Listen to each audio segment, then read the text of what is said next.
इतिहास में एक बहुत चर्चित कांड दर्ज है, डायनामाइट कांड। ये आपातकाल के दौरान इंदिरा गांधी की सरकार ने उस समय के देश के एक बड़े और प्रखर सोशलिस्ट नेता जॉर्ज फर्नांडीज को नापने के लिए, उनको फंसाने के लिए, उलझाने के लिए यह पूरा कांड रचा गया था, जिसका नाम था डायनामाइट केस। और इसमें थ्योरी ये रची गई कि जॉर्ज और जॉर्ज के साथियों ने बारूद और विस्फोटकों के जरिए सरकारी संपत्ति को नुकसान पहुंचाने की कोशिश का षड्यंत्र रचा, पटरियां विस्फोट से उखाड़ने का षड्यंत्र रचा, देश में अस्थिरता फैलाने की आतंकी कोशिश की। तमाम लोग जॉर्ज के साथ गिरफ्तार हुए इस केस में। एक देश के बड़े पत्रकार के विक्रम राव साहब, वो भी गिरफ्तार हुए थे। अभी हाल में ही उनका देहावसान हुआ। वो तो अच्छा हुआ कि इमरजेंसी ज्यादा नहीं चली। 77 में चुनाव हो गया, जनता ने इंदिरा गांधी की सरकार पलट दी, जनता पार्टी की सरकार आई, मोरारजी भाई प्रधानमंत्री बने, जॉर्ज ने भी चुनाव लड़ा, जीतकर लोकसभा में आए, मंत्री बने, और जनता सरकार ने डायनामाइट केस को विड्रॉ किया, खारिज किया। तब जॉर्ज और उनके साथी मुक्त हुए। ये किस्सा क्यों आज मुझे याद आया, क्यों मेरे स्मरण में आया और क्यों हम आपके सामने इस किस्से को रख रहे हैं? इसका सूत्र एक इधर भी दिखा है। कैसे षड्यंत्र होता है, कैसे साजिश होती है। आपको याद होगा मालेगांव का विस्फोट 2008 का कांड था। महाराष्ट्र में भी कांग्रेस की सरकार थी और देश में भी कांग्रेस की सरकार थी। 2009 में लोकसभा का चुनाव था। कांग्रेस के ऊपर दबाव था कि हमारी सरकार दोबारा आए, और उसी दौरान इस मालेगांव कांड में एजेंसियों ने कुछ लोगों को गिरफ्तार किया, जिसमें साध्वी प्रज्ञा से लेकर कर्नल पुरोहित तक तमाम लोग थे। और उसके बाद शुरू हुआ असली खेल। फिर कोशिश ये की एजेंसियों ने कि साध्वी प्रज्ञा और कर्नल पुरोहित, इन सब लोगों को, विशेष रूप से साध्वी प्रज्ञा, वहां तक प्रताड़ित करिए, वहां तक अपमानित करिए, वहां तक इनके ऊपर शारीरिक हिंसा की जाए, जब तक कि ये एजेंसियों और एजेंसियों को निर्देश देने वाली तत्कालीन सरकारों के द्वारा बताए गए, चाहे गए नामों को अपने बयान में न दोहरा दें। और वो नाम कौन से थे? वो नाम थे योगी आदित्यनाथ और नरेंद्र मोदी। नरेंद्र मोदी गुजरात के मुख्यमंत्री थे और योगी आदित्यनाथ लोकसभा के सदस्य थे। लेकिन कांग्रेस ने बड़े सोच के ये दो नामों को चुना होगा। कांग्रेस की लीडरशिप को शायद ये समझ आ गया होगा कि भारतीय जनता पार्टी का भविष्य यही दो चेहरे हैं, इसलिए इनको लपेटना बहुत जरूरी है, इनको कहीं फंसाना, उलझाना बहुत जरूरी है।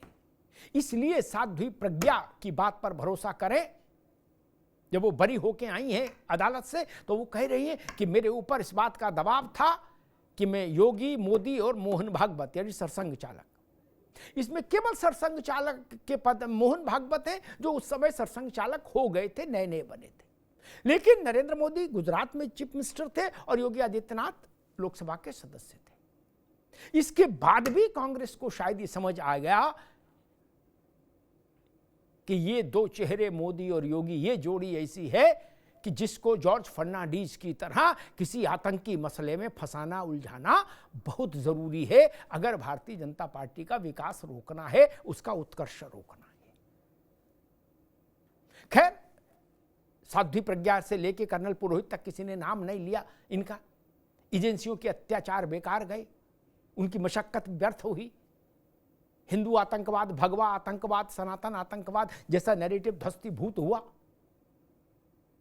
पर लाख टक्के का सवाल ये कि क्या मोदी और योगी की जोड़ी को जॉर्ज फर्नांडीज की तरह फंसाना चाहती थी उस समय की सरकार? हमारे साथियों ने इस पर एक रिपोर्ट तैयार की। पहले इस रिपोर्ट को देखिए, फिर मेहमानों से परिचय कराएंगे और बहस में चलेंगे।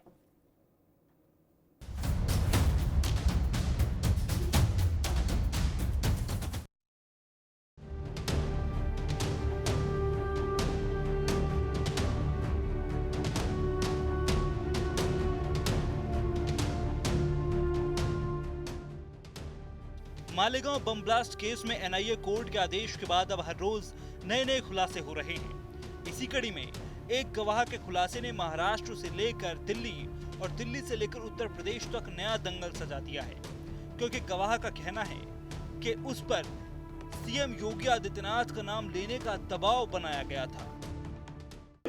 हमारे पास भी ये जानकारी है कि कोशिश ये थी कि हिंदू समाज और विश्व हिंदू परिषद, भाजपा, आरएसएस, इसकी टॉप लीडरशिप को वो जबरदस्ती फंसा रहे थे, इम्प्लीकेट कर रहे थे।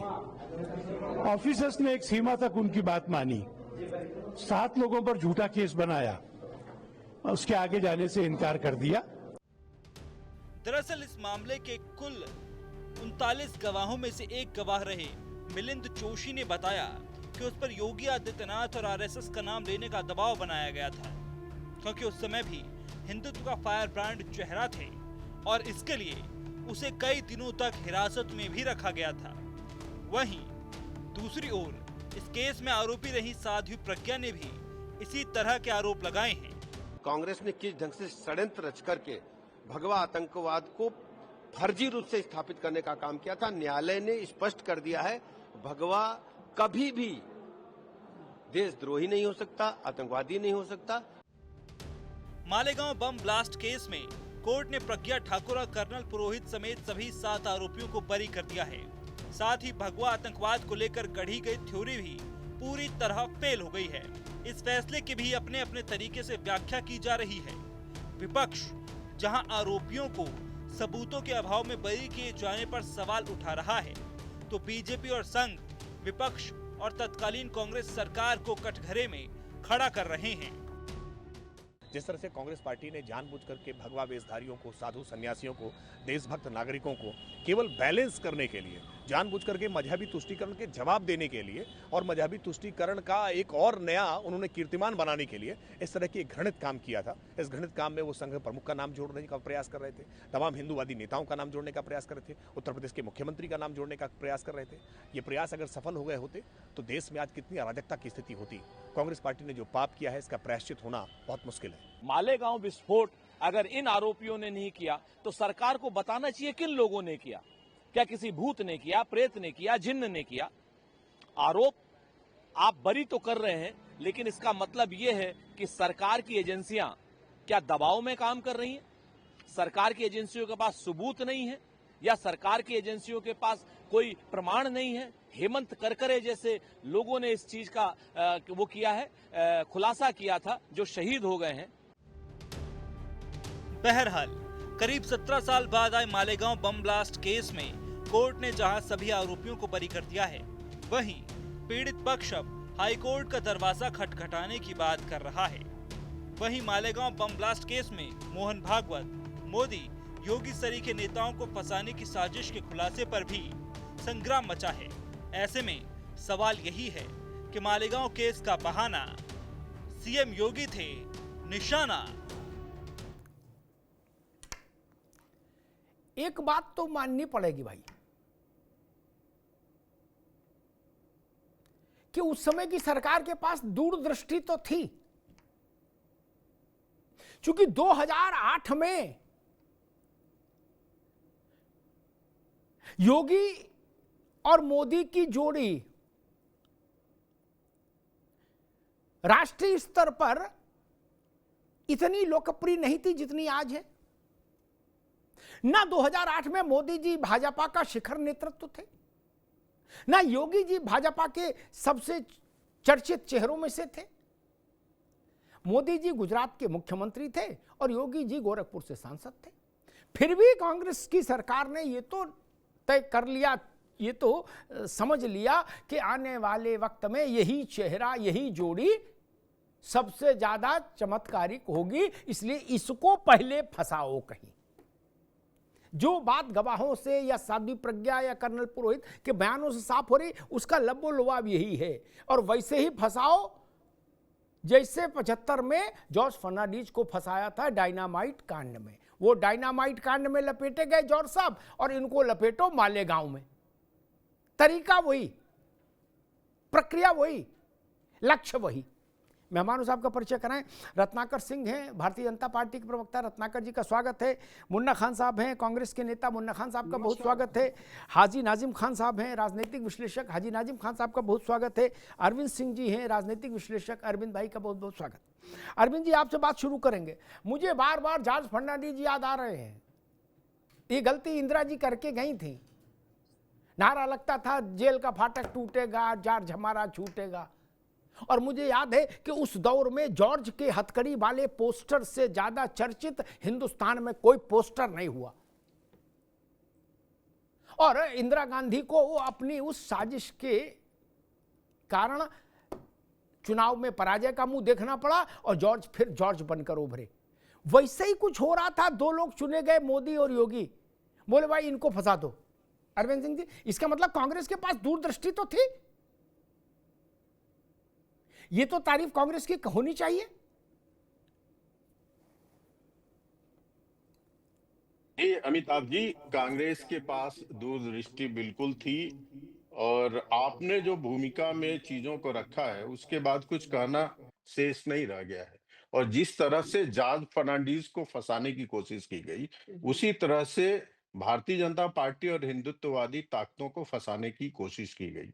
अमिताभ जी, आप बताइए, जिस हिंदू संस्कृति का घोष वाक्य है सर्वे भवन्तु सुखिनः, सर्वे सन्तु निरामया, सर्वे भद्राणि पश्यन्तु, माँ कश्चित दुख भाग भवेत्, सभी सुखी रहें और धरती पर कहीं भी दुख न रह जाए, जिस हिंदू संस्कृति का घोष वाक्य है।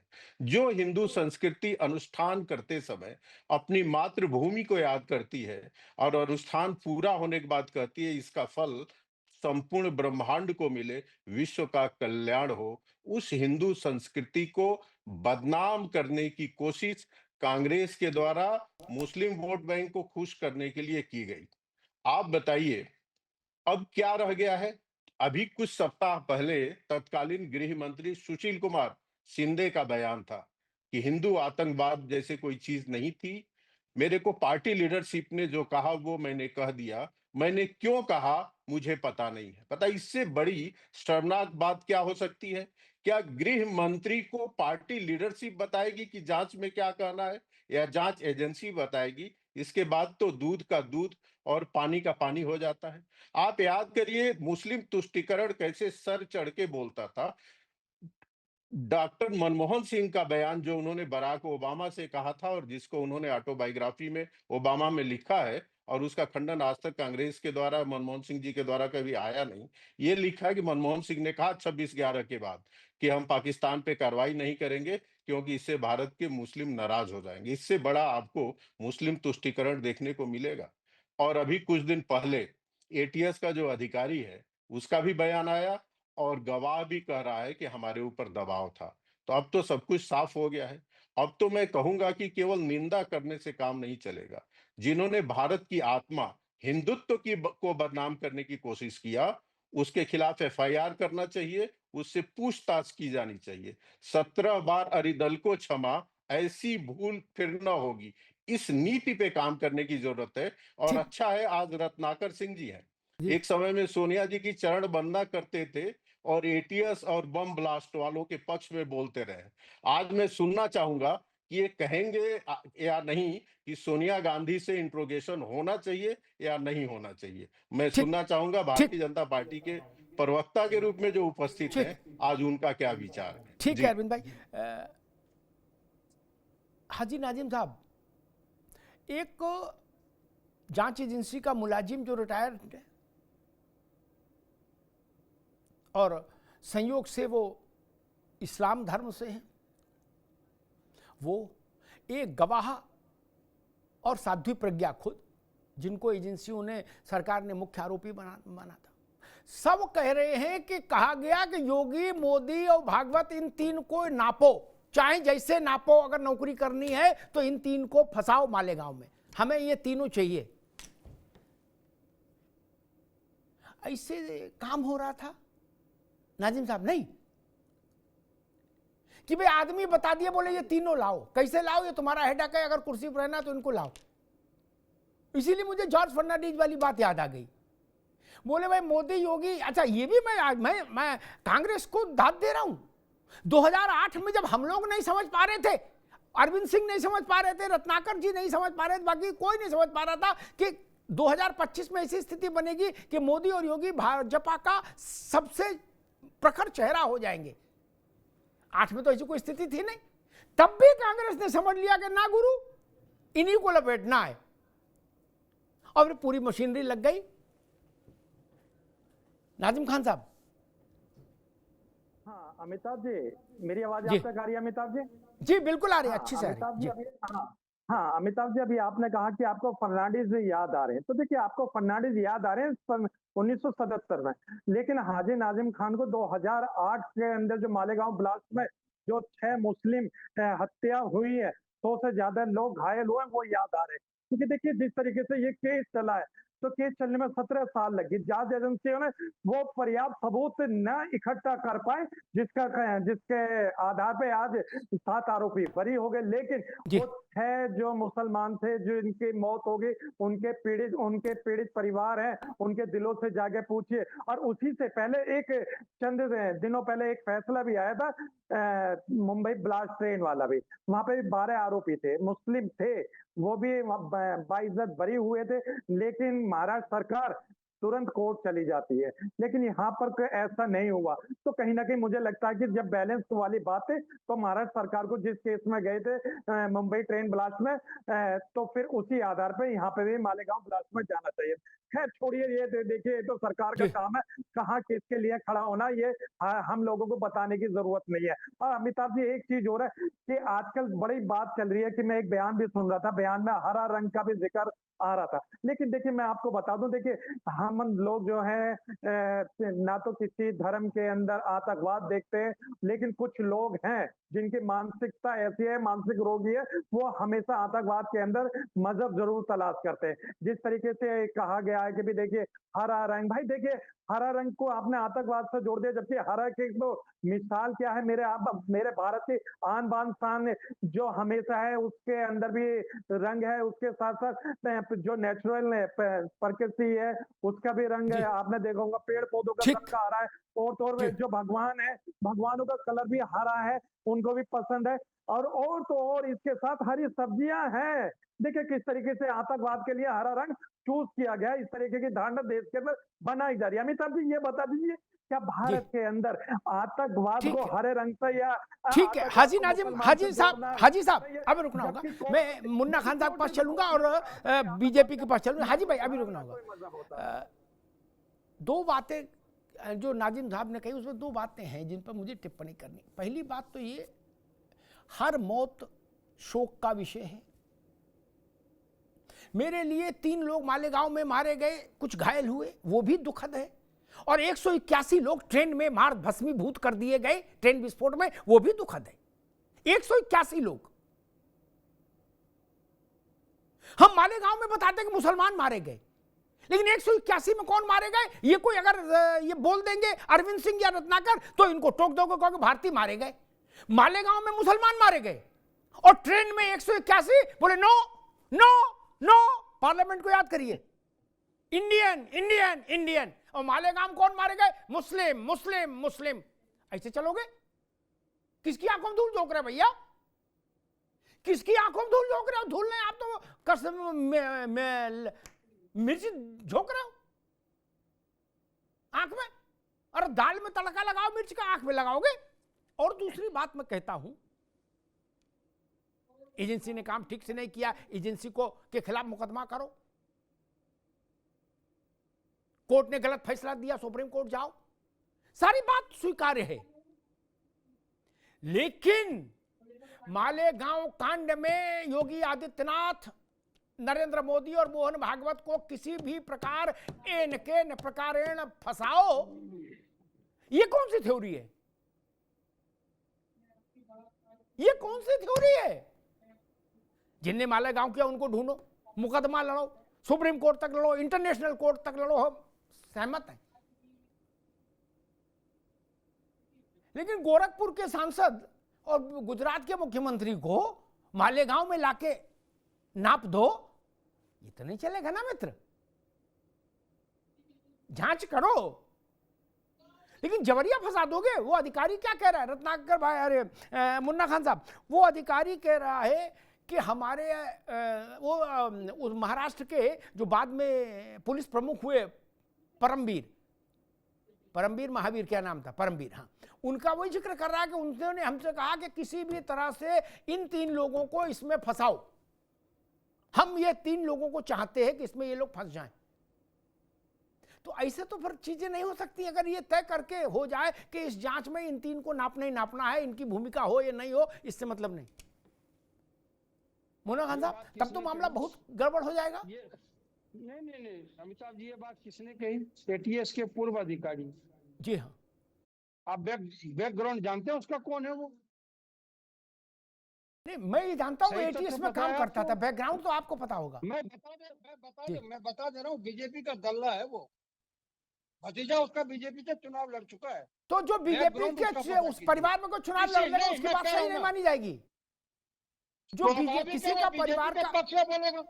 मुन्ना भाई, एक मिनट रुको, एक मिनट ठंडे से 1 मिनट फिर मतलब आप ये नियम बना रहे हो, इसको संविधान में लिख दिया जाए कि जो बीजेपी से किसी के नाते रिश्तेदार चुनाव लड़ लेगा, उसकी बात हमेशा झूठ मानी जाएगी। ये जी, अब मैं जवाब दूं? जी जी जी जी। आपने कहा कि एक एटीएस अधिकारी ने बोला, पहली बात उसकी बैकग्राउंड चेक करनी चाहिए उसके बाद। और आपने कहा कि दूरदर्शी है कांग्रेसी और योगी आदित्यनाथ को फंसाने की साजिश थी। अरे योगी आदित्यनाथ तो 2008 में दूध पी रहे थे। अच्छा, बीजेपी में सीधे एक लाइन से मैं बता रहा हूँ, सुन तो लीजिए। बीजेपी में एक लाइन से शीर्ष नेतृत्व बहुत ही मजबूत थे और है भी। ये अलग बात है कि आज उनकी कोई वैल्यू नहीं है, मार्गदर्शन में डाल दिया गया हो, लेकिन एक लाइन से थे जहां योगी आदित्यनाथ बच्चा था, बच्चा। अगर फंसाना होता तो लाल कृष्ण आडवाणी, नितिन गडकरी, राजनाथ सिंह, इनको फंसाते, जिनके बच्चे हैं योगी आदित्यनाथ। आज आप योगी आदित्यनाथ की तारीफ कर रहे हो कि दूरदर्शी है कांग्रेसी। कांग्रेसी कभी दूरदर्शी नहीं, एक शेर है, लश्कर भी तुम्हारा, सरदार भी तुम्हारा, तुम झूठ को सच लिख दो, अखबार भी तुम्हारा। महाराष्ट्र में सरकार बनते ही प्रज्ञा ठाकुर बड़ी हो गई, कहाँ गए सारे एविडेंस? इंटेलिजेंस ब्यूरो क्या झूठे, जो एजेंसी थी वो झूठी है, तो फिर भारतीय जनता पार्टी की सरकार उस पर कार्रवाई करे। झूठा लाइसेंस प्रज्ञा ठाकुर पे क्यों लगाया गया? दूसरी बात, हमारे मित्र कह रहे थे कि हिंदू आतंकवादी नहीं होता है। इनसे पूछिए नक्सली कौन है, खालिस्तानी कौन है, महात्मा गांधी को मारने वाले कौन है, राजीव गांधी को मारने वाले कौन है, श्रीमती इंदिरा गांधी को मारने वाले कौन है? कोई मुस्लिम है क्या? बेतुके बयान, बेवजह के बयान। अरे तथ्यहीन बातें न करो, आप तथ्य पे बात करो। 3 लोग मारे गए वो मुस्लिम थे, 180 लोग मारे गए वो मुस्लिम नहीं थे। भाई सभी हमारे देशवासी थे। दर्द जिसे भी हो, मुस्लिम हो या हिंदू, दिल यहाँ कांपता है अगर सच्चे में देशभक्त है तो। अब किसी को योगी की देशभक्ति करनी हो, मोदी की देशभक्ति करनी हो, अडानी अंबानी की देशभक्ति करने हो, तो दर्द नहीं होगा। ठीक है मुन्ना खान, अभी रुकना होगा, रत्नाकर सिंह के पास चलूंगा। ठीक है मुन्ना खान, अभी रुकना होगा। कांग्रेस ने एक नई घोषणा कर दी है। अब ऐसी घोषणा कांग्रेस पर भी लागू होनी चाहिए कि जिस आदमी के नाते साले ने, साड़ू ने, समधिन ने कभी कांग्रेस का पर्चा भरा हो कहीं से प्रधानी तक का, उसकी बात झूठ मानी जाएगी। ये भी लिख बा दो साथ में। ताकि झंझट ही खत्म हो जाए। भाई बीजेपी से उसका भतीजा लड़ा, उसका चाचा लड़ा, इसलिए उसकी बात गलत मानी जाएगी।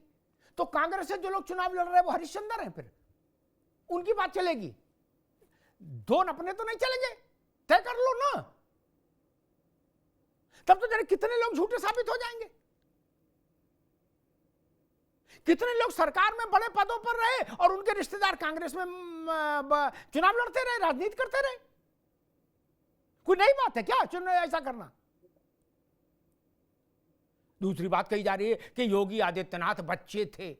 अगर उस वक्त 3 बार का सांसद आपके लिए बच्चा है तो फिर आप तो बहुत बड़े बूढ़े हो गए, फिर आप तो बहुत ही बड़े बूढ़े हो गए भाई। आप तो खान अब्दुल गफ्फार खान हो गए। अगर 3 बार का सांसद उस वक्त भी आपके लिए बच्चा है तो फिर तो भाई प्रणाम ही हो सकता है, और क्या होगा। और मुन्ना भाई ने कहा कि हमारे लिए सब भारतीय हैं। नहीं, अभी हाजी नाजिम ने कहा कि मालेगांव में इतने मुसलमान मारे गए और पहलगांव में हिंदू मारे गए। ये अगर अरविंद सिंह बोल दे तो अरविंद सिंह की गर्दन पकड़ लो। बोले संप्रदाय को केवल ये बोल सकते हो कि भारतीय मारे गए, और मालेगांव में बोले केवल ये बोलो मुसलमान मारे गए। ऐसा कहां से लाते हो कलेजा यार? नहीं, ऐसा कलेजा कहां से लाते हो? बड़ा मुश्किल है ऐसा कलेजा रखना और लगातार रखना। रत्नाकर सिंह जी, केवल उस अधिकारी का मसला नहीं जो रिटायर हो गया ATS से, गवाहों का मसला है जिनको एजेंसियों ने आरोपी बनाया था, जो कोर्ट से बरी हुए। उन पूर्व आरोपियों का कथन है जो बरी हो चुके, प्रज्ञा हो चाहे कर्नल पुरोहित हो। अब मेरा प्रश्न ये कि 3 बयान आए, पूर्व अधिकारी, गवाह और प्रज्ञा और कर्नल पुरोहित। जिन अधिकारियों ने एजेंसीज के पॉलिटिकल प्रेशर में ऐसा कुकृत्य करने की कोशिश की कि गोरखपुर से योगी को और अहमदाबाद से मोदी को लाके इसमें इम्प्लीकेट करो, चाहे जैसे भी हो, उन अधिकारियों के खिलाफ जांच होनी चाहिए। उन अधिकारियों को न्याय के अधीन लाया जाना चाहिए, न्याय की प्रक्रिया के, और उनके खिलाफ निर्णायक कार्रवाई हो, जेल भेजे जाए। वक्तव्यों के लिए हम बहस लेके नहीं आए कि इनने 4 कही आपने 8 कह दी। ना ना ना ना, कंठ से युद्ध नहीं चाहिए। ये बरामदा में खड़े होकर चिल्ला रहे, आप छत पे चिल्ला रहे, ना, आप सरकार में है। ये फडणवीस सरकार की जिम्मेदारी है, केंद्र सरकार की जिम्मेदारी है कि वो कौन सी एजेंसियां थी, उनमें कौन से लोग थे जिन्होंने इस बात की कोशिश की कि जिन लोगों का लेना देना नहीं उनको भी इसमें फंसाओ। इसकी जांच होगी कि नहीं होगी? रत्नाकर सिंह जी, अमिताभ जी, देखिए आपकी आवाज थोड़ी सी ब्रेक होके आ रही है, तो मुझे बहुत स्पष्ट जो है आपका प्रश्न सुनाई नहीं दिया। नहीं, मेरा तो लेकिन बड़ा जहाँ सरल तक प्रश्न मैं है, समझ जिन रहा हूँ, लोगों ने, एक मिनट फिर दोहरा दूं, जिन लोगों ने मोदी, योगी, भागवत को इसमें फंसाने की कोशिश की या उसके लिए दबाव डाला, वो सरकारी अधिकारी कौन थे और उन सरकारी अधिकारियों को किन नेताओं ने कहा था ऐसा करने के लिए? इसकी जांच, और जांच के बाद देश के सामने रिपोर्ट आएगी कि नहीं? जी जी जी अमिताभ जी, देखिए बहुत स्पष्ट रूप से ये जो भी गवाह सामने आए हैं जिन्होंने अपना स्टेटमेंट दिया है, एक तो मिलिंद जोशी जी हैं जिन्होंने खुलकर सामने आकर कहा कि किस तरह से आला अधिकारी जो है उनके ऊपर दबाव बना रहे थे कि योगी जी का नाम लिया जाए, योगी आदित्यनाथ जी का नाम लिया जाए। और दूसरा, पूर्व ATS अधिकारी जो हैं वो महमूद मुजावर, उन्होंने भी कहा कि किस तरह से संघ प्रमुख को, जब नए नए संघ प्रमुख बने थे, उनको जो है झूठे केस में फंसा करके उनको अरेस्ट वारंट तक जो है देने की बात कही जा रही थी, उन्होंने स्पष्ट रूप से कहा है। और तीसरा सबसे महत्वपूर्ण जो बयान आया है, वो बयान जो एक इंटरव्यू के दौरान तत्कालीन जो गृह मंत्री थे सुशील कुमार शिंदे जी, उन्होंने कहा कि उनके ऊपर आला कमान का दबाव था। ये बहुत ही गंभीर विषय है कि आला कमान का दबाव आखिर में क्यों था। और ये सारे स्टेटमेंट्स गवाह और अधिकारी जो है वो अपने आप में दर्शाता है कि कांग्रेस किस तरह से योजनाबद्ध तरीके से हिंदुओं को आतंकवाद से जोड़ करके और एक हिंदुत्व को बदनाम करने की एक साजिश, एजेंसियों का दुरुपयोग करके एक हिंदुत्व को बदनाम करने की एक साजिश रची थी। अगर ये अभी हाजिर नाजिम जी कह रहे थे कि पर्याप्त सबूत इकट्ठा नहीं कर पाई सरकार, इसलिए जो है वो फैसला नहीं आ पाया, मैं पूछना चाहूंगा कि आखिरकार सबूत थे क्या, आप बताइए ना। जिनके ऊपर आपने आरोप लगाया साध्वी प्रज्ञा के ऊपर और कर्नल पुरोहित के ऊपर, कर्नल पुरोहित जो सेना के अधिकारी थे और मेडलिस्ट थे, और साध्वी प्रज्ञा जो साध्वी थी, उनके ऊपर बम, उनके मोटरसाइकिल में बम रखने का आरोप लगाया था, और कर्नल पुरोहित के घर में आरडीएक्स रखने का जो आरोप लगाया था। मैं यही कहना चाहूंगा कि आखिर आपने ये घटना सितंबर 2008 में घटी, और 2014 तक आपकी सरकार थी। 6 साल के दौरान आपने चार्जशीट फाइल तक नहीं कर पाई, आप नाकाम रहे उसमें। क्यों? क्योंकि आपने एक साजिश रची थी, और उस साजिश में जो आरोपी आपने बनाए थे, वो आरोप का साक्ष्य कहीं पे भी आप एकत्रित नहीं कर पाए। और जो मेन कल्प्रिट था, मैं आपके ही चैनल पे सुन रहा था अमिताभ जी, सुरेंद्र राजपूत जो राष्ट्रीय प्रवक्ता है कांग्रेस के, कह रहे थे कि वो सब भूत वहां पे ब्लास्ट करके चले गए क्या, ये उनका स्टेटमेंट था। मैं ये कहना चाहूंगा कि तभी जो हिजबुल मुजाहिदीन के आतंकवादी, जब मालेगांव ब्लास्ट जब हुआ था, उसके बाद जो गिरफ्तारियां हुई थी, हिजबुल मुजाहिदीन के जो आतंकवादी गिरफ्तार किए गए थे, उन आतंकवादियों को कांग्रेस पार्टी ने क्यों छोड़ा? जो मुख्य कल्प्रिट थे उसको कांग्रेस पार्टी ने जानबूझकर छुड़वाया, क्योंकि इनको भगवा आतंक जो है स्टेब्लिश करना था। मैं आज कहूंगा, अभी अरविंद सिंह जी कह रहे थे सोनिया गांधी के बारे में मेरा क्या राय है। मैं ये कहना चाहूंगा कि देश में संसद चल रहा है, और सदन में राहुल गांधी को, सोनिया गांधी को 120 करोड़ हिंदुओं से माफी मांगना चाहिए कि उनके धर्म को, उनके हिंदुत्व को बदनाम करने के लिए ये घिनौनी साजिश रची गई। और इस साजिश का परिणाम ये हुआ कि कुछ निरीह लोग, कुछ हिंदुत्व के अलग को जगाए रखने वाले लोगों को जेल की सजा जो है गुजारनी पड़ी। देखिए, ये कांग्रेस पार्टी ने किस तरह से, आपको याद होगा समझौता एक्सप्रेस में भी एक आतंकवादी गिरफ्तार हुआ था, जिसका नाम था सफदर नागौरी की गिरफ्तारी हुई थी समझौता एक्सप्रेस में। लेकिन कांग्रेस पार्टी ने किस तरह से सुनियोजित षड्यंत्र के तहत उसको रिलीज कराया और असीमानंद जी के ऊपर आरोप लगाया। तो ये कांग्रेस पार्टी यहाँ पे पूरे देश में हिंदुत्व। मुन्ना खान साहब, बीजेपी कह रही है कि कांग्रेस पार्टी को, श्रीमती सोनिया गांधी जी को और राहुल गांधी को पार्लियामेंट में माफी मांगनी चाहिए हिंदुओं से। देखिए, माफी मांगने का इतिहास रत्नाकर जी का रहा है, कांग्रेस पार्टी ने कभी माफी नहीं मांगी है। सवाल ये है, जो आरोपी उस टाइम के थे, जिस पे आरोप लगा उसे अधिकारी ने पकड़ा, उसे अधिकारी ने पकड़ा और अधिकारी को दंड देने का काम आया। हाँ, ये सही बात है कि आपकी सरकार आई, आपने उसे छोड़ दिया, ये अलग बात है। लेकिन जो अपराधी है वो अपराधी है, इसमें हिंदू और मुस्लिम की कोई बात नहीं है। जो हिजबुल मुजाहिदीन के आतंकी थे, उसको किसकी सरकार ने छोड़ा, ये बता दीजिए उस समय।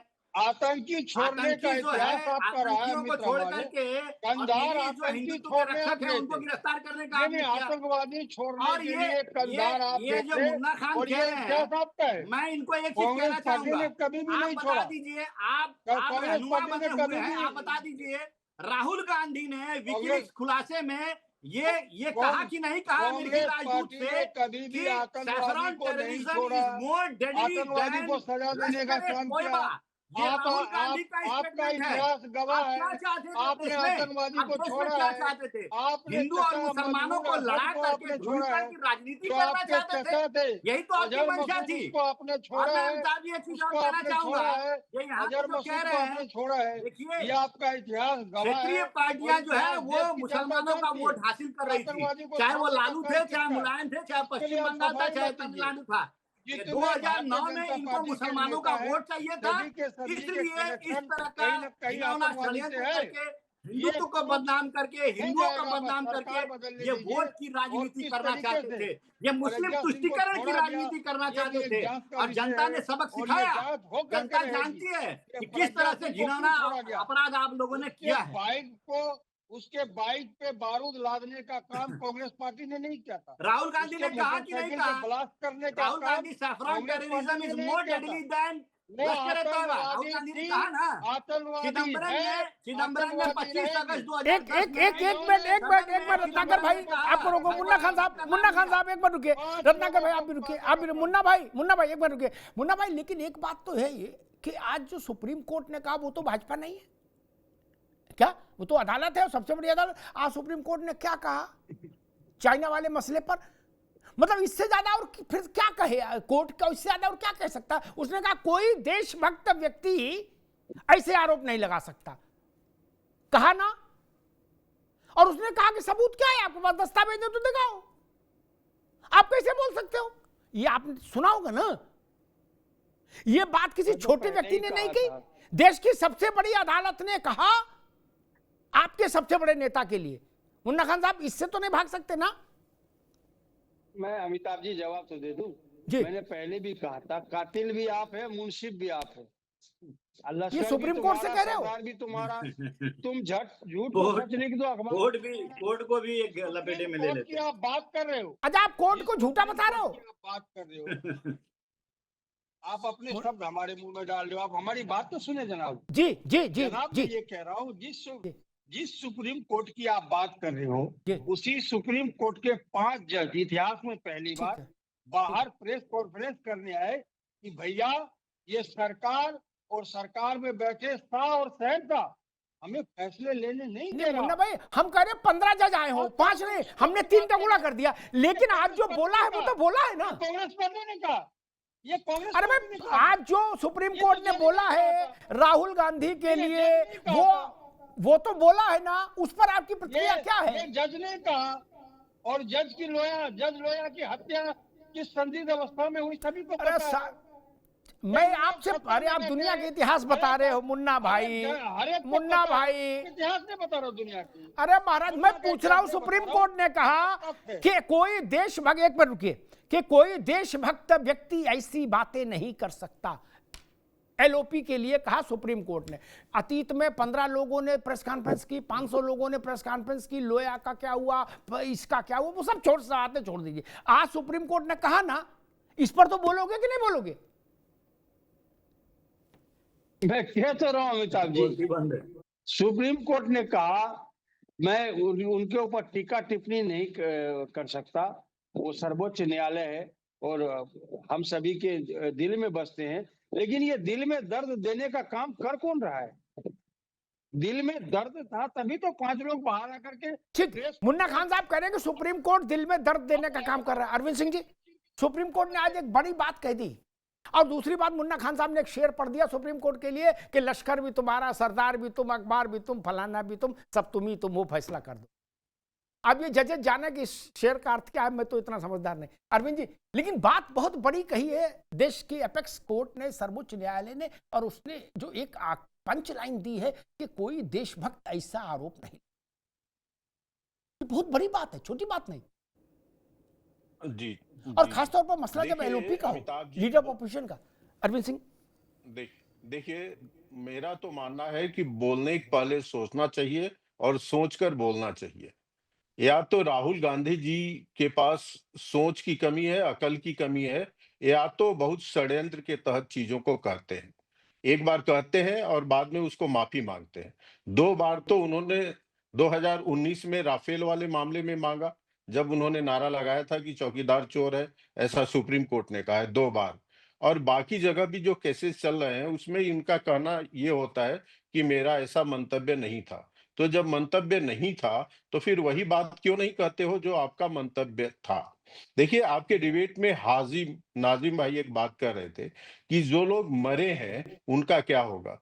ठीक बात है, जो भी मरे हैं, जो भी पीड़ित हैं, उनको न्याय मिलना चाहिए। इस बात से भारतवर्ष का कोई भी आदमी इनकार नहीं कर सकता है। लेकिन हाजिम भाई जानते हैं क्यों नहीं इंसाफ मिला? इसलिए नहीं मिला कि चोरी कोई श्याम करे और पुलिस को कह दिया जाए कि श्याम को छोड़ के बाकी 10 लोगों को पकड़ लेना है। ये चीज हुई है और ये क्लियर कट आ रहा है। जो गवाह है, जो जांच अधिकारी हैं, और सबसे बड़ी बात, तत्कालीन गृह मंत्री सुशील कुमार शिंदे, यहाँ पे मुन्ना खान जी बैठे हैं। जब आपके पार्टी का तत्कालीन गृह मंत्री ही कह रहा है कि पार्टी नेतृत्व के कहने पे मैंने कह दिया, तो उसके बाद मुझे नहीं लगता है कुछ बचता है। मुंह छुपाने के लिए भारतवर्ष में कांग्रेस नेताओं के पास कोई जगह नहीं है।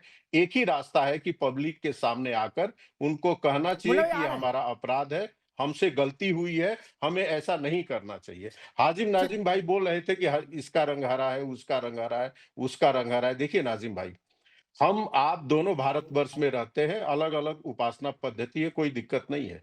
ऐसा ही प्रश्न एक बार पटेल से पूछा गया था कलकत्ते में। मुसलमानों ने पूछा, हम पे विश्वास नहीं है क्या? तो पटेल ने कहा कि ये मेरे से पूछने की जरूरत नहीं है, अपने दिल से पूछिए।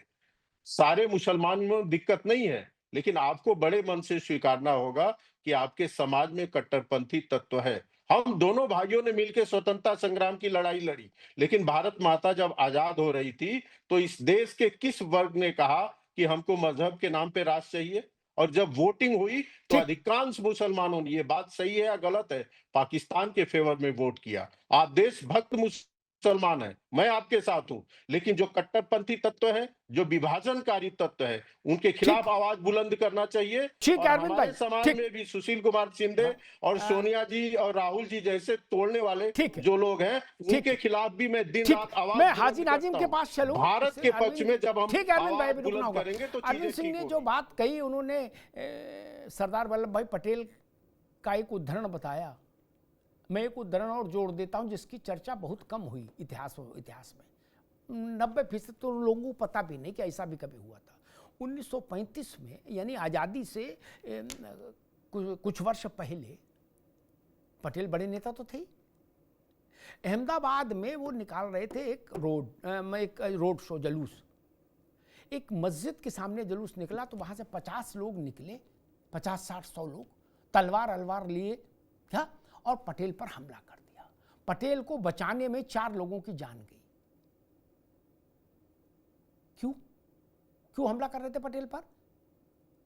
क्या समस्या है? क्या समस्या है? बाद में 51 लोगों को अदालत ने सजा सुनाई, 51 लोगों को। आप कहते हो इतिहास को घोल के पी जाए? ये संभव नहीं ना। हाजी भाई, मेरा आपसे प्रश्न सिर्फ इतना सा, फिर आगे चलूंगा कि 8 का मामला 14 तक 24 कैरेट की सरकार रही कांग्रेस की, कोई दिक्कत नहीं रही। दिल्ली में चार्जशीट क्यों नहीं फाइल हुई मालेगांव पर? हाजी नाजिम साहब। हाँ अमिताभ जी, देखिए अभी आपने 2008 की बात करी, तो मैं तो देखिए दोनों यहाँ तत्कालीन सरकार के भी नुमाइंदे मौजूद हैं और मौजूदा सरकार के भी। तो देखिए मैं तो दोनों से ही सवाल करता हूँ। भाई देखिए, ये बताइए 2008 के अंदर जिस तरीके के मालेगांव में ब्लास्ट हुआ, यहाँ पर इंसानियत का भी कत्ल हुआ, यहाँ मुस्लिम, जो मैंने कहा ना, क्योंकि मुस्लिम एरिया में मैं हुआ। पूछ रहा हूं, जबकि 6 देखिए, साल तक उस सो कॉल्ड सेकुलर सरकार के टाइम में चार्जशीट क्यों नहीं दायर हुई? हाँ, सुन तो लीजिए अमिताभ जी, मैं तो वही बात कर रहा हूँ। देखिए 2008 से 2014 के बीच में 6 साल का आपने बताया, तो मैं तो तत्कालीन सरकार से भी वही सवाल कर रहा हूँ। और जो मौजूदा सरकार है, यानी 2014 से 2025, तो ये मान के चलिए ना 11 साल इस सरकार को भी मिला। तो इन्होंने तो प्रज्ञा ठाकुर जी को तो इंसाफ मिल गया, लेकिन जो वहां पर जिनके हत्या हुई है, उन पीड़ित परिवार को अभी तक इंसाफ नहीं मिला। 17 साल बहुत होती है। और एक चीज और मैं कहना चाहता हूँ, देखिए यहाँ पर आतंकवाद की एक बात सुन लीजिए, पहलगाम का जिक्र आया था ना, तो उसी पे मैं कुछ कहना चाहता हूँ। पहलगांव में जो घटना घटी थी अमिताभ जी, हम लोगों को बड़ा दुख था, क्योंकि हमारे अपने भाइयों की यहाँ पे हत्या हुई थी। और देखिए, तो मारने वाले जो थे इंसान की शक्ल में हैवान थे, लेकिन इंसानियत को बचाने वाले इंसान की शक्ल में मुसलमान थे अमिताभ जी। तो वहां पे इंसानियत को बचाने का काम मुसलमान ने किया। तो यहाँ पर जो मालेगांव ब्लास्ट के अंदर जो 6 मुसलमान जो इंसानियत का कत्ल हुआ, तो इनको इंसाफ कौन दिलवाएगा? तत्कालीन सरकार या मौजूदा सरकार? तो मेरा सवाल यही है। और दूसरी बात, अभी आपने देखा होगा एक हवाई जहाज के अंदर दाढ़ी टोपी वाले को देखकर किस तरीके से मारपीट हो जाती है। और यहाँ पर यह कहा जाता है कि देखिए आतंकवाद का मजहब होता है, जबकि कोर्ट ने तो कहा कि ना तो आतंकवाद का कोई धर्म होता है, ना कोई मजहब होता है। तो अमिताभ जी, क्या आतंकवाद को मजहब के नाम पर रखकर क्या मुसलमानों के साथ इस तरीके की घटना घटती जाएंगी? ठीक है हाजी नाजिम साहब, अभी रुकना होगा। हाजी भाई रुकना होगा, मैं मुन्ना खान साहब का अब रुकना होगा। हाजी नाजिम साहब की पीड़ा ठीक है, लेकिन दोनों नथनों से हवा आनी जानी चाहिए, क्या? नहीं तो शरीर नहीं चलता, आयुर्वेद कहता है, मर जाएंगे। एक नथुना बंद कर ले तो इधर से चालू रख दो, ये काम ठीक नहीं। बात पूरी करो ना। पहले ये बोलना चाहिए था हाजी नाजिम को कि चिदंबरम, दिग्विजय सिंह, सलमान खुर्शीद, सुशील शिंदे, इन सब की हम कड़ी मजम्मत करते हैं, क्योंकि इन लोगों ने लिखत पढ़त में माइक पर, मंच पर माला पहनने के बाद बोला कि भगवा आतंकवाद है, सेफ्रन टेररिज्म। वो रंग नहीं था, वो कंचा था, कबड्डी थी। आपका कंठ सूख गया, एक बोतल पानी पीने के बाद भी आप नहीं बोल पाए ये बात कि शिंदे को सार्वजनिक जीवन से संन्यास लेना चाहिए, चिदंबरम साहब को सार्वजनिक जीवन से संन्यास लेना चाहिए। उन्होंने इस महान देश के बहुसंख्यक आबादी को आतंकवादी बता दिया। आप नहीं बोले, बोलना चाहिए कि नहीं बोलना चाहिए? आपको हरे रंग पर आपत्ति है, हमें भी आपत्ति है आपके साथ, लेकिन मुश्किल यह है आपको इस बात की आपत्ति नहीं कि देश के गृह मंत्री कह रहे हैं कि भगवा आतंकवाद। इस बात पे आप नहीं बोलोगे क्योंकि उधर भी रिश्ता रखना है, सेटिंग गेटिंग। ऐसा ना करो महाराज, खुली बात करो। हम नहीं कह रहे कि हरा रंग आतंकवाद करेंगे, हमने नहीं कहा, लेकिन हम ये भी मंजूर नहीं करेंगे कि कोई माइका लाल ये कहे कि भगवा आतंकवाद है, ये भी मंजूर नहीं करेंगे। आप में हम में यही अंतर है हाजी भाई, बाकी बात बराबर है। और जिस दिन आप भी ऐसे हो जाओगे उस दिन बल्ले बल्ले हो जाएगी, फिर तो भांगड़ा करो। लेकिन आप ऐसा कर नहीं पा रहे। ना ना ना ना ना ना, जब मंच था तब आप नहीं बोले, अब क्या बोल रहे? अब रुक जाओ। अब इसीलिए मैंने कहा आपको ये कहना चाहिए था कि चिदंबरम, शिंदे, दिग्विजय, ये लोग, इन्होंने भारत की आत्मा के साथ पाप किया है, बोलना चाहिए था। जिन्होंने कहा सनातन टेररिज्म, भगवा टेररिज्म, हिंदू टेररिज्म, और इस्लामिक टेररिज्म पर आपको पहले अमेरिका से दो हाथ करना चाहिए। सबसे पहले लिखा पढ़त में अमेरिका ने शुरू किया, क्या? तुरंत अमेरिका की फ्लाइट पकड़ो, वहां जाके आंदोलन करो। एक ये भी समझना है। मुन्ना खान साहब, 8 साल 6 साल आपकी सरकार रही, 8 से 14 आपकी सरकार मालेगांव ब्लास्ट को लेकर कितना गंभीर थी, इससे पता लगता है कि वो चार्जशीट नहीं फाइल करा पाई। नहीं, छोटा मामला नहीं था, अगर उसको गंभीरता से लेना होता तो चार्जशीट फाइल हो जाती। मुन्ना भाई, देखिए, कहीं ना कहीं रुकावटें थी। जिस तरीके से हेमंत करकरे को गोली लगी और उसे गोली लगने पे कई सवाल खड़े हुए, तो केस थोड़ा सा स्लो जरूर हुआ था। लेकिन ये नहीं है कि पारदर्शी तौर पे आप कह दें कि कांग्रेस पार्टी ने फंसाने का काम किया। मैं ये साफ साफ कहना चाहता हूँ, और बिल्कुल समझदारी की बात है। मैं कह रहा हूँ कांग्रेस पार्टी ने फंसाने की कोशिश की, लेकिन अभी भी तो आपके तत्कालीन गृह मंत्री बोल चुके हैं। अरे कोई बात नहीं, तरीपाड़ भी बहुत बोले अभी। नहीं, मैं कह रहा हूँ तथ्यों के साथ बात करिए ना, जी मुन्ना भाई तथ्यों के साथ बात करिए, जो फैक्ट है उसकी बात करिए। ये बहुत बड़ा डिबेट है। मैं तरीपाड़ के भी आपके किस्से सुना दूंगा, आप शांत रहिए। मैं कह रहा हूँ सारे अधिकारी एटीएस के मौजूद हैं, आपकी सरकार है और शाह और शहंशाह की सरकार है, जिसे पूरा विश्व थर थर कांपता है। यहाँ तक कि डोनाल्ड ट्रंप मोदी जी को देखते ही वॉशरूम चले जाते हैं। तो आप उस अधिकारी को बुला के कार्रवाई क्यों नहीं कर रहे?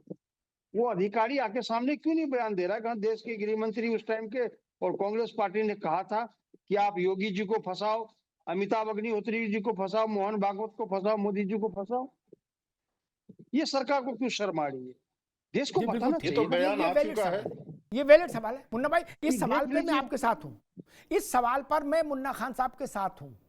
ये उचित सवाल है, प्रामाणिक सवाल है। इस सवाल का संतोषजनक उत्तर शासन से आना ही चाहिए, मैं इस बात के साथ हूं। रत्नाकर जी, वही प्रश्न आपसे जो मुन्ना खान ने खड़ा किया, वही प्रश्न मेरा भी है, जनता का भी है। जिन लोगों ने ये प्रपंच रचा, वो भाषण, प्रेस कॉन्फ्रेंस, टीवी डिबेट के पीछे बचना नहीं चाहिए। ये गवर्नमेंट देश के प्रति जवाबदार है, इसको ये बताना चाहिए कि वो लोग कौन हैं, उनके चेहरे सामने लाइए जिन्होंने, चाहे मोहन राव भागवत हो, नरेंद्र मोदी हो, योगी आदित्यनाथ हो, इन लोगों को कहा इनका लेना देना हो या नहीं हो, हम चाहते हैं, यानी सरकार चाहती है, ऊपर वाले चाहते हैं, कहा गया। टॉप से ऐसा मैसेज है। वो टॉप कौन था? गोल गोल नहीं करने देंगे रत्नाकर बाबू सरकार को। दूध का दूध, पानी का पानी चाहिए जनता के सामने। रत्नाकर सिंह, देखिए अंटा जी, जहां तक बात है कि कौन लोग थे, तो ये जो स्टेटमेंट्स आए हैं, जो वक्तव्य आए हैं, चाहे तत्कालीन गृह मंत्री सुशील कुमार शिंदे जी रहो, उन्होंने भी कहा कि आला कमान मतलब आप समझते हैं प्रथम परिवार कांग्रेस के लिए गांधी परिवार, वही आला कमान होता है।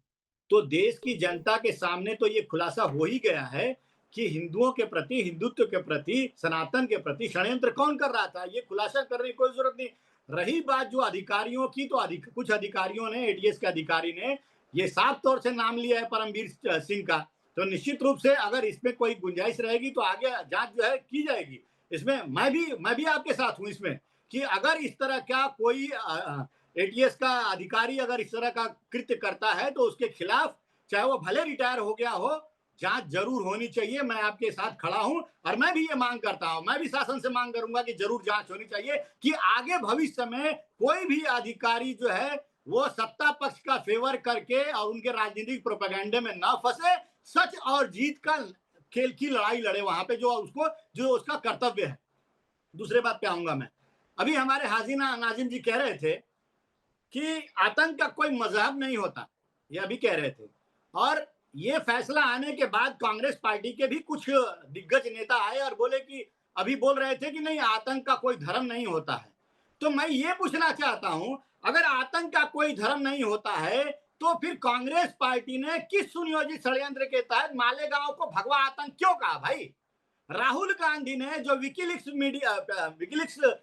का खुलासा हुआ है, उस खुलासे में राहुल गांधी ने अमेरिकी राजदूत से ये क्यों कहा कि saffron terrorism is more dangerous than लश्कर तोयबा? ये जवाब चाहिए आज मुझे कांग्रेस के नेता से, और कांग्रेस के नेता से ये भी जवाब चाहिए जो ये कह रहे थे कि आतंक का धर्म नहीं होता। तो पहलगाम में धर्म पूछ कर मारने वाले अगर वहां पे मुसलमान थे तो इनको इस्लामिक आतंकवाद का भी नाम लेना चाहिए। ये भगवा आतंक का तो हिंदुओं को बदनाम करने के लिए नाम ले रहे हैं, लेकिन इस्लामिक आतंकवाद कहिए, पहलगाम में इस्लामिक आतंकवाद का ठीक है रत्नाकर भाई, मां बहनें हुई हैं, उनका सिंदूर उजड़ गया है, कहिए, क्यों नहीं कहेंगे भाई? और तीसरी चीज मैं ये कहना चाहूंगा कांग्रेस के चरित्र के बारे में। अमिताभ जी, कांग्रेस का चरित्र देखिए कैसा है।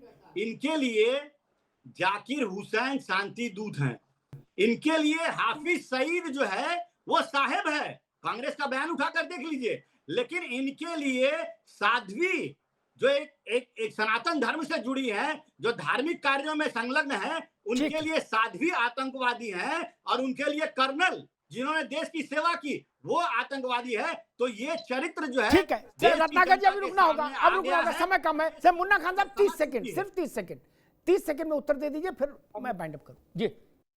अभी हमारे मित्र ने कहा कि कांग्रेस का चरित्र देखिए, हाफिज सईद को साहब कहते हैं। अरे हाफिज सईद आपके चचा थे जिसको छोड़ने आप कंधार गए थे, आपको तो शर्म आनी चाहिए उसका नाम लेते हुए, जो आज तक हमारे देश में हमले कर रहे हैं, उसको छोड़ने की जिम्मेदारी उसकी। ठीक है रत्नाकर जी, ये आपने अपनी बात कह दी, ठीक है, आपने अच्छी से बात कह दी, बिल्कुल अच्छी से बात कह दी, अब रुकना होगा। कोई मरे कहीं मरे, आतंक की हर गतिविधि निंदा की परिधि के भीतर होनी चाहिए। लेकिन देश के बड़े लोग जिनके पास देश चलाने का जिम्मा रहा है एक वक्त में, वो लोग मंच पर सार्वजनिक तौर से ये बात कहें। सिंधी गृह मंत्री रहे, आज नाजिम भाई कह रहे कि धर्म के आतंक का कोई धर्म नहीं होता। सिंधी तो कह रहे थे कि भाजपा और आरएसएस के कार्यक्रमों में आतंकी कैंप चलते, ट्रेनिंग दी जाती। ऐसे देश चलेगा? ऐसे देश चलाएंगे? अब गोल गोल जलेबी बनाएंगे। चिदम्बरम गृह मंत्री, केसरिया आतंकवाद, सैफरन टेररिज्म, ये क्या है? हाफिज सईद छोड़ दो, ओसामा बिन लादेन जी भी तो जी हुआ था, ओसामा बिन लादेन को भी तो जी बताया गया था, बताया गया था ना। इससे मन की इच्छा पता लगती है कि मन से जुड़ गए हैं, बिना जी के नहीं हो रहा संबोधन। जिन लोगों की हम बड़ी इज्जत करते हैं, हम पीछे भी उनके नाम के आगे जी के अलावा नहीं बोल पाते।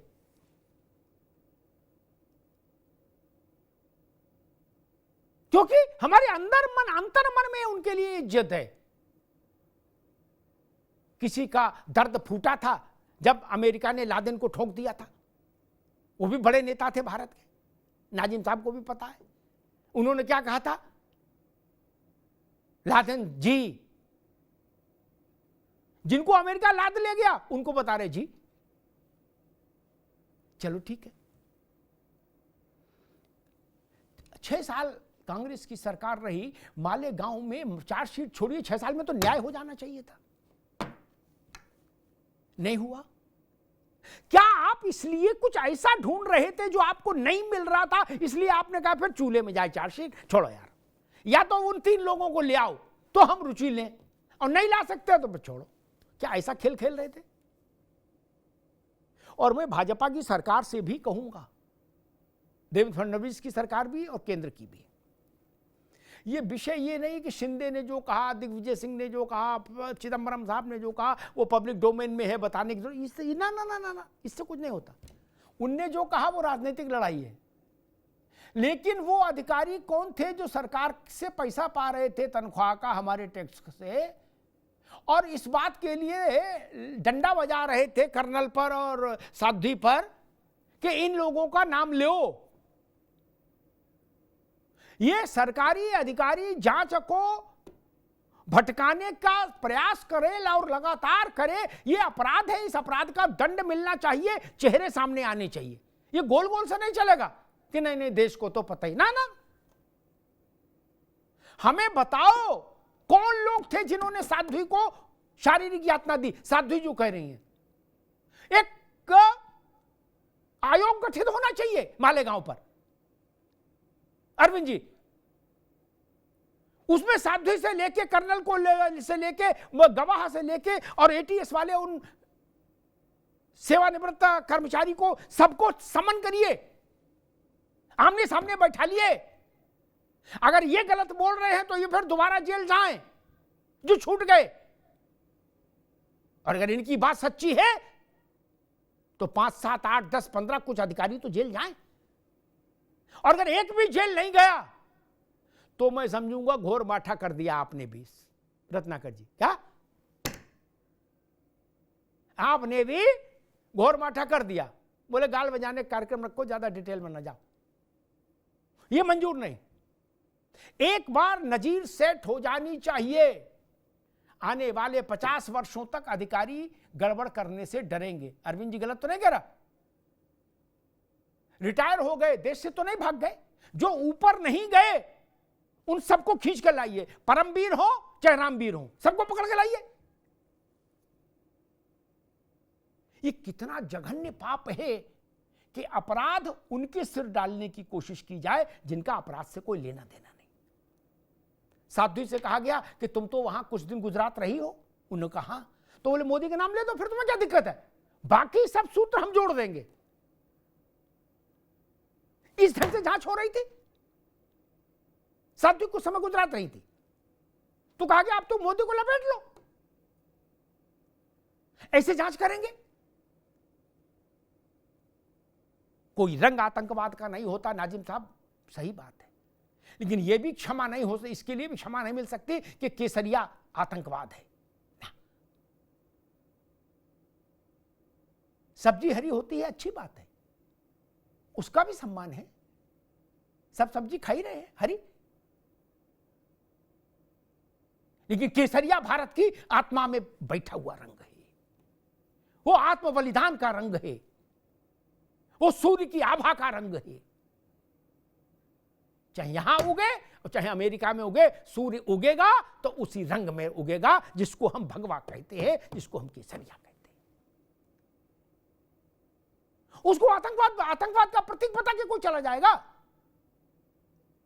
ये संभव नहीं, ये अस्वीकार्य है, स्वीकार्य होना भी नहीं चाहिए। धन्यवाद।